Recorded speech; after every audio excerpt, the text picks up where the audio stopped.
রিজার্ভে যেটা হচ্ছিল ইরোশন হচ্ছিল, আমরা যেটা বলতাম যে রিজার্ভ থেকে টাকা খরচ হচ্ছিল।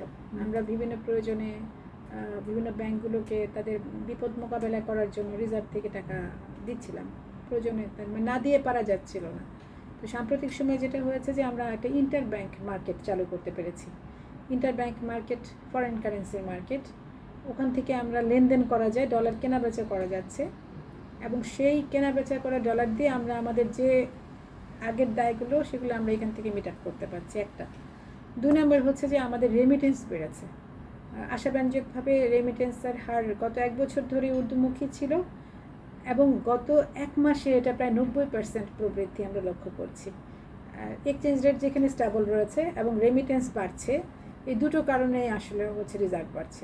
রেমিটেন্স না অফিসিয়াল চ্যানেলে আসার কারণ ছিল, কিন্তু আমরা বলি যে আনঅফিসিয়াল চ্যানেলে ট্রান্সফার, অর্থাৎ হুন্ডির কথাটা প্রায় সময়ে আসছিল। এই হুন্ডির সাথে ওতপ্রোতভাবে জড়িত ছিল টাকা পাচার। দেশ থেকে টাকা এক জায়গায় চলে যাচ্ছে, সেখান থেকে ডলার হয়ে আরেক জায়গায় যাচ্ছে, কিন্তু সেই ডলারটা আর দেশে আসছে না। তো এই ঘটনাটা ঘটছিল ওরকমই। আমরা মনে করছি যে পাচার পুরোপুরি বন্ধ, বা পাচার বন্ধ হওয়ার কারণে হয়তো রেমিটেন্সটাতে বেশি গতি পেয়েছে। তবে আমি তো বলেছি যে গত 1 বছর ধরেই কিন্তু রেমিটেন্স ঊর্ধ্বমুখী ছিল, এবং সাম্প্রতিক সময় এটা স্টিপনেসটা খুবই একেবারে ইতিবাচক। পাচার বন্ধের ক্ষেত্রে আসলে আমরা তো কঠোর হওয়ার জন্য যা যা আইনি প্রক্রিয়া রয়েছে সেটা তো আমাদের হাতে আছে।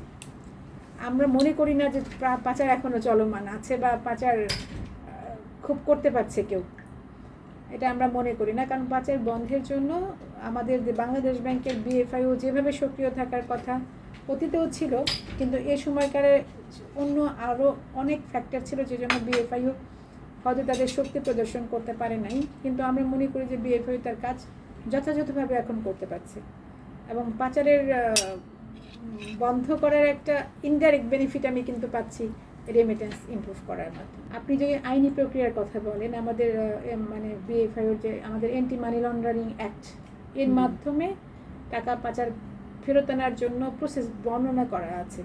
তবে আইনি প্রক্রিয়াগুলো খুবই দীর্ঘমেয়াদী হয়, এবং আপনি যখন কোর্ট প্রসেসের মাধ্যমে এটা দেশে ফেরত আনতে যাবেন, তখন এটা আশা করা যায় যে অনেক সময় লেগে যাবে।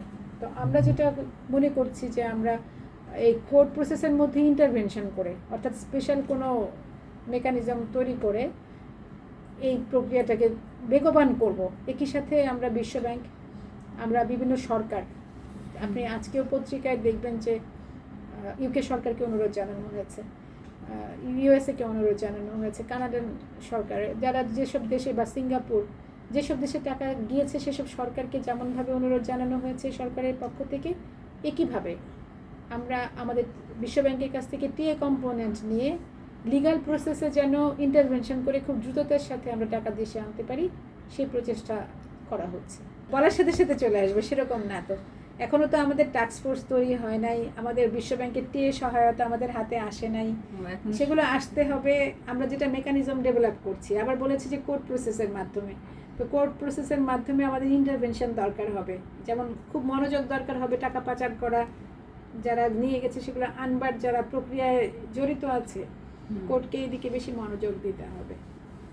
কাজেই কবে আসবে বা এখন চলে এসেছে কিনা এই প্রশ্নগুলো আমার মনে হয় করতে হলে আপনাদের কিছু সময় আমাদেরকে দিতে হবে।